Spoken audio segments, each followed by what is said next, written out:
this is a team game, and no one individual is going to dominate the game. And I think that the bottom line is that this team is going to win, this team is going to lose.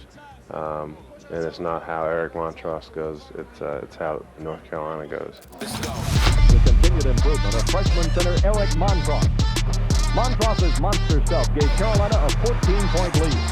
Montross was brilliant with 25 points and 17 rebounds. And the Carolina bench is again into the game. Montross follows and scores.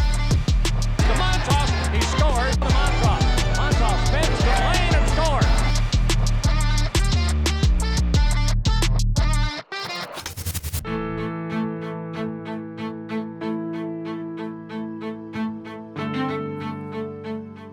He played with heart, he led with humility, and he never stopped putting team first, on the court and far beyond it.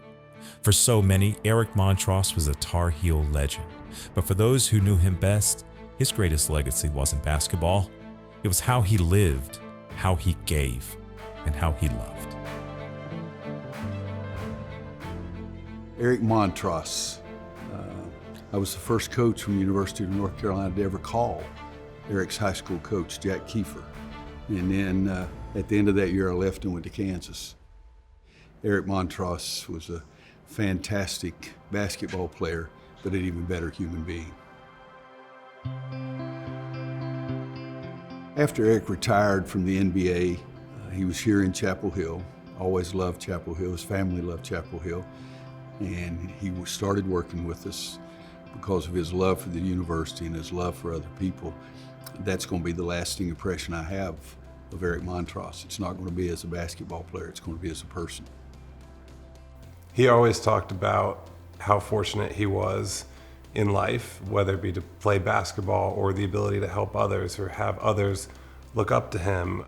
Ultimately, I think being genuine to people and taking interest in others is something that I really learned. I think that's really beautiful, and so that's special to have that memory of Dad as someone who cared profoundly about others. Long after his final game, Eric's impact continued through a new mission, using his voice and his platform to champion the fight against cancer. The main catalyst for him to have that focus was Jason Clark. You know, he befriended Jason when he was getting treatment at UNC, and that really set the tone for a lot of his life and a lot of what he ended up doing with his life. His basketball camp started as a focus to complete Jason Clark's dream list for the UNC Children's Hospital, and it's expanded to so much more, and especially in that adolescent, young adult cancer space. His career in basketball was used as the vessel for promoting other causes that he really cared about and really highlighting the children or families who have been affected by cancer. He had a little plaque that had the engraving, "No act of kindness, no matter how small, is ever wasted." And I think that is exactly how he lived his life and how he wants the rest of us to live our life. We're honoring Eric Montross because of the individual, not because of the basketball player. People's memory of Eric, they'll remember on the basketball court. They'll remember the blood flowing in the Duke game. But Eric's lasting impression is that he cared about people.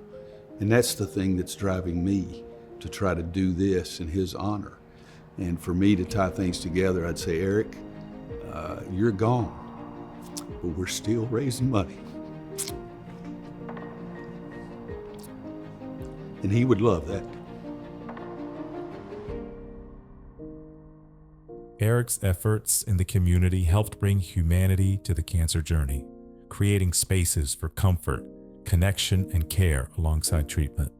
Today, that kind of support is more essential than ever. So if we look at cancer over the last 30 years, there's a bit of mixed news. The good news is cancer mortality has gone down across the country by about a third since 1991, and that's because of real important investments in cancer prevention and early detection, screening, tobacco cessation. And what we're seeing is early results and progress from that, particularly in the young adult and pediatric space. But what we've not solved for is reducing suffering from the cancer journey. In North Carolina, 400 people per day will be diagnosed. Every 15 seconds around the country, someone will hear those words, "You have cancer." A large part of Eric Montross's legacy has been investing in this idea that the experience is different for people who are younger, and thus the programs to support them have to be different as well. For us to continue the progress that exists and to respond to this call of action that we've not yet gotten to where we need to go, we need to have further investment in this work, in patient support work, research work, and the broader work of the American Cancer Society. I'm inspired by this idea that there is such great hope that exists, but we have to invest in that hope. And I'm looking for all of you to join me in doing that. Join us. Your support tonight will help the American Cancer Society fund pediatric research at the University of North Carolina, patient support programs including Hope Lodge and Road to Recovery, and a grant to Be Loud Sophie to activate adolescent and young adult cancer patient programs that are aligned with the mission of the American Cancer Society.